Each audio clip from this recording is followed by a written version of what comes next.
Hii ndio listi ya watu waliotekwa hivi karibuni, na huyu hapa ni Bazili Waziri ambaye ni katibu wa Chama cha Demokrasia na Maendeleo Chadema.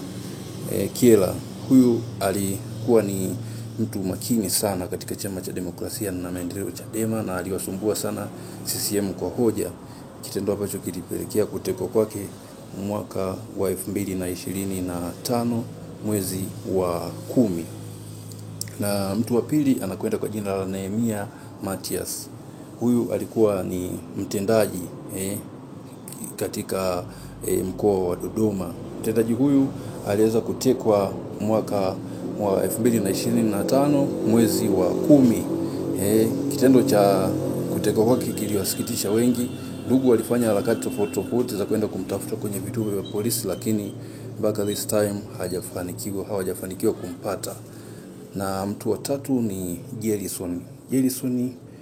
Huyu ni mkazi wa Mwanza, alikuwa anafanya biashara zake, lakini pia ni mwanaharakati.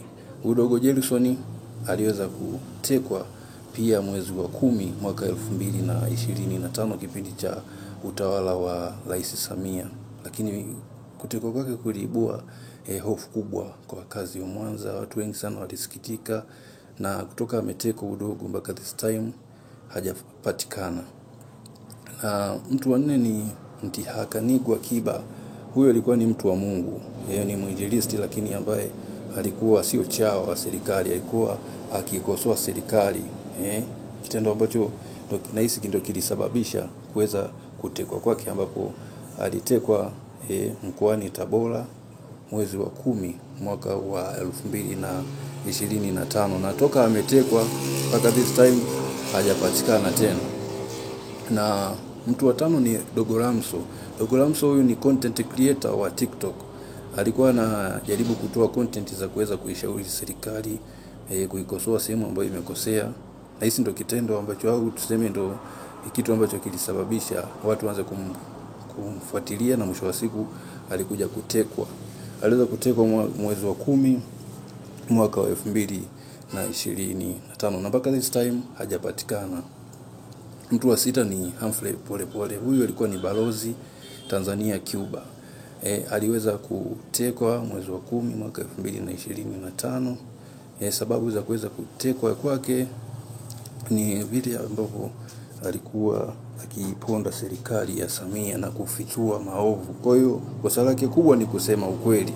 Alisema ukweli, na kutekwa kwake kifupi kulikuwa kubaya kwa sababu alipigwa na kuumizwa vibaya, na ndipo akatekwa. Na namba 7 ni Abednego Sanga.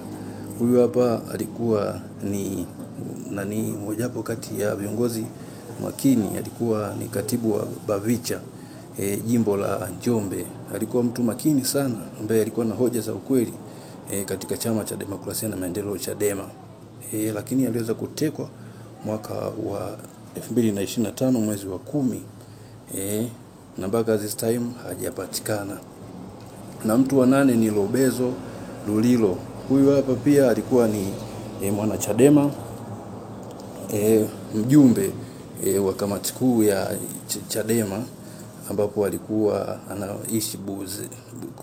anaishi kule Busega.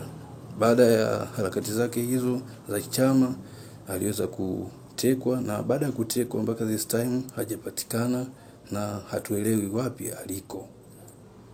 Na mtu wa 9 ni Gaspar Temba pia. Huyu hapa alikuwa ni mwenyekiti Bavicha Arusha.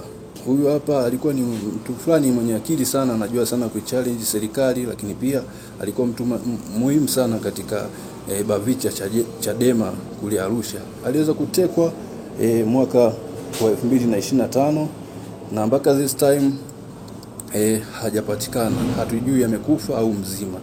Na mtu wa 10 ni Shadrack Chaula. Huyu dogo anasifika kwa ule ujasiri wake wa kuweza kuchana picha ya rais.